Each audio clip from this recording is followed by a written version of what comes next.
দেখি কি করছে বাবি? ভয় পাচ্ছ না? দেখি কি করো ভালো করে।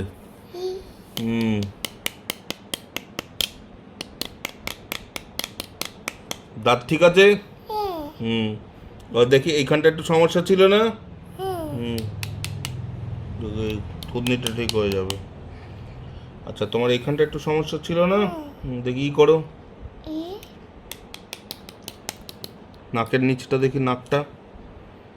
হুম হুম নাকটা ঠিক হয়ে গেছে? ওর এইখানটা দেখি দেখি। কি প্লাস্টিকের কোনো লাগে না প্লাস্টিকতে? না, লাগলে তাহলে থাকতো এত সুখে।